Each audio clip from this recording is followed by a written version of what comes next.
The Office is one of the most popular shows of all time. It's really incalculable. But is it good or is it bad? We're gonna break it all down in today's episode. So The Office was actually the American Office. It's a remake of a popular Ricky Gervais British show. Yes, that Ricky Gervais who gave us some of the greatest Golden Globes hosting duties of all time. Many people did not think the American Office would work. Does lightning strike twice? Can you simply remake something that everybody in the comedy world loved when they found the British Office? There's a weight of intellect behind my comedy. Well, the answer was definitely yes. What is The Office? It's a mockumentary. And what makes the mockumentary style work? Well, it's a very simple set of rules and standards cinematically speaking. It is basically a fake documentary, which means we have confessionals where characters sit and talk directly to camera about what's happening in the story. We have a constant breaking of the fourth wall, where characters will wink, nod, look directly in the camera during a scene because the camera and the audience are an acknowledged part of the proceedings. We also have tons of talking heads, we have a fly-on-the-wall cinema verite handheld style, and we also have B-roll. All these things that make fictional events seem real. I just want one delicious moment. Now, this style owes its roots deep in cinema history. We can actually go back to radio shows like Orson Welles' War of the Worlds, where they made it seem like an alien attack was actually happening on radio. But it was very much popularized in the 1980s or late 70s when Rob Reiner and Christopher Guest made a movie called This Is Spinal Tap. It was about a fake rock band, it was a fake documentary or mockumentary, and it utilized all these tools to great comedic effect. What do you call this?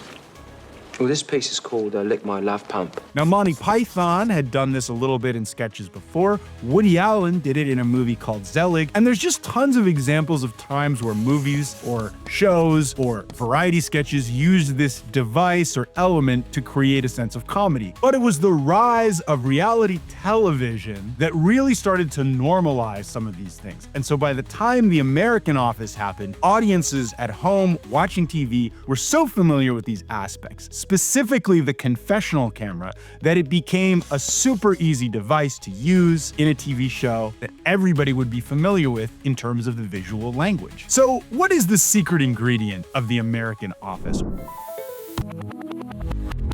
What took it to heights that the British Office never saw? It's family.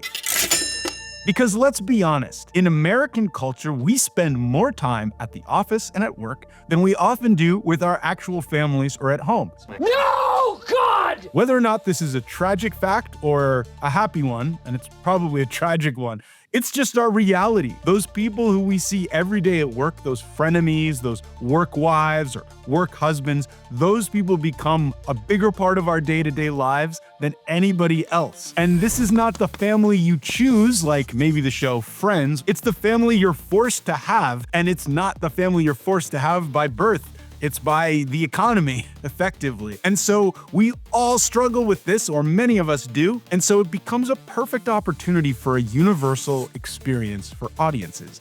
The family nature of the show, the way Michael Scott and the other characters interact and relate and face challenges and can't stand each other but also love each other, these are the things that are so universal and make it such a comfort food kind of show. It's why people rewatch The Office over and over and over again. It's one of those shows like MASH or Cheers or Friends or I Love Lucy, one of these classics throughout history that just keeps rerunning and people keep wanting to go back to. And this, the family idea, is why. Let's talk about the people who created The Office and the artistry behind it. One of the more interesting things about the show is that Greg Daniels, who adapted the British Office for the American audience, was friends with Conan O'Brien and grew up in that stew, grew up as an artist and a writer of shows like The Simpsons, SNL. He would later co-create King of the Hill with Mike Judge. He would also co-create the spin-off Parks and Rec. And if you just look at his career, he had such a massive impact on comedy for a generation or so that it's kind of hard to ignore, even if you don't love all the shows, that you might love some of them or have certainly laughed pretty hard at something he's done. Look at me, just a kid. And if you look at the through line between those shows, they seem to capture an essence of American comedy of the last few decades. So Greg Daniels is a really interesting name, and his impact, even though he's a showrunner and someone who's very much behind the scenes, is undeniable. Another interesting thing about The Office is that BJ Novak and Mindy Kaling, who are on the show, were actually also writers in the writer's room initially, which makes it interesting to notice how oftentimes at television, people will start in the writer's room, they'll adopt a role, maybe they'll show up on screen, maybe they'll move on to other shows, and that's exactly what Greg Daniels was. He's a guy who just had his hand in so many things that people know and love so well. So does it work? In the end, I'm actually gonna say no. No way, I mean, yes, obviously The Office works. It made a lot of people a lot of money. It's extremely popular and people keep watching it. But it's honestly not that great. It's pretty mid. It's pretty mainstream fare. It's not particularly unique or original. It basically takes the tried and true concept of a television show that's a family,